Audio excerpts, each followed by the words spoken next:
Lingala News ni magazini ile inatukaburaka mainformasyon ya kweli ile tunafuataka kila siku. Lingala News magazine atuafila information mimpe bijala amalila tutulonda matukonsulti. Lingala News ina magazini betu tulanda ku RDC. Lingala News bola na Lingala News magazine o epesaka information ya solo.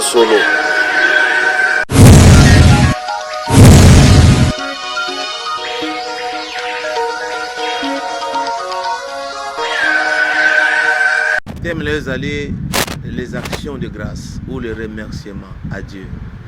Tu parlais dans l'histoire il y a Badi le pré oyo maladie zo ki bango na vie et loi ya Moïse et pesi bango accès sur na mboka te fuba ke no vanda na libanda ya mboka.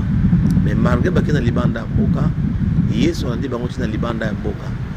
Na kati entre Galilée na Samarie place bazalaki moto moko oyo ayebaki bango pazaki na posa na bango alokotaka bato babwaki akepe akei kozwa bango na kuta na bango na libanda ya mboka place bazalaki tango bamoni ye bagangi babi mokonzi bikisa biso yokela biso mawa Yesu abikisi bango luana elingi kolakisaka Yesu aza nzambe parce que na kati ya loi ya Moïse so mutu aza na lèpre azaka na solution moko nzambe ka abikisa ye Yesu aya abikisi bango c'est-à-dire so angala sakaza nzambe soki na tango akala nzambe mutando bikisa tango za Yesu to bikisa et tango abikisi bango ayeboke ne pas ba sacrificateur parce que bango baki na décision ya ko bimisa mutu ko tshaya en quarantaine ki ba sacrificateur alors yango zongisa ki bango pas ba sacrificateur ba ko se prendre pas ba sacrificateur tango ba kei na nzela ba biki alors tango ba biki moko kat na bango samaritain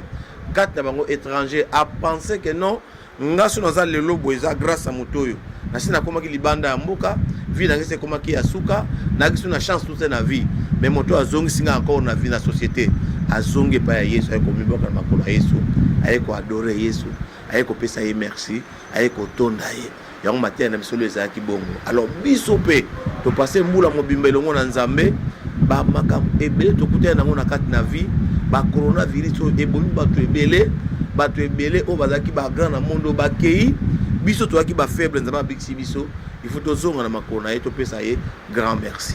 Les Américains ont pleuré, les grandes nations dans ce monde ont pleuré, les superpuissances ont pleuré bazo lela parce que ba mono makambo bongo te. Alors nzambe lokwa biksi biso nous devons rendre grâce à Dieu. Les actions de grâce, les remerciements, la gratitude, la gratitude. Tout peut Nzambe, ba louange, ba adoration parce que on Nzamba saeli biso eza minene. Nous allons kola lepre oyo azongaki ko peut Nzambe. Merci.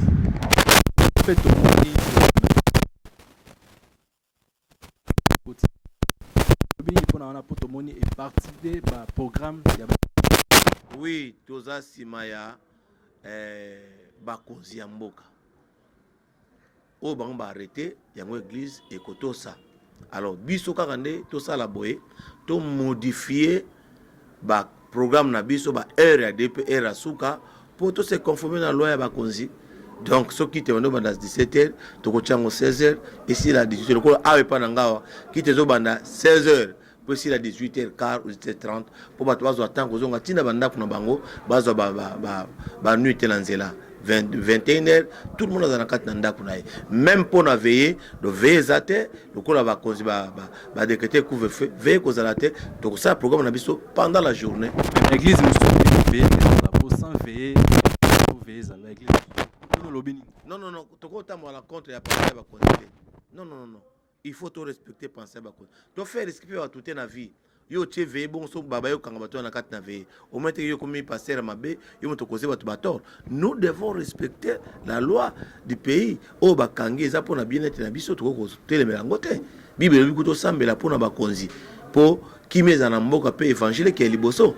Donc biso toko to so ba konzi ba lobby, toko respecter ngo mende, toko bongisaka programme na biso pour et déranger ba touté pe to zaka na kati na respect ya loi ya ba konzi. Message à Souka. Nzamba pambola bato ndinga nzamba commission na mokolo lelo au commission ti na fin de l'année au kota mbula sika na kimia parce que nzambe azokonte yo mpe azomonde na 2021 grâce à nzambe ezala na vie ya bato mpe nzambe apambola bato nyonso baninga na ntango oyo place nyonso bozali oyebaki loboko ya nzambe ezolanda bino na mokolo na lelo mpe na souhaite bino déjà bonne année 2021.